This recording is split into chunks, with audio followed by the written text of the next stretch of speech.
जगण्याचा पाया, चालण्याचे बळ, विचाराची कळ, तुकाराम तुकाराम.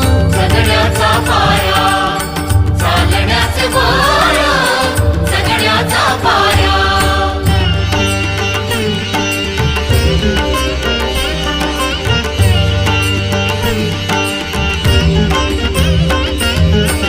शब्दांचे इमान, अक्षरांचे रान, शब्दांचे इमान, अक्षरांचे रान, अभंगाचे पान,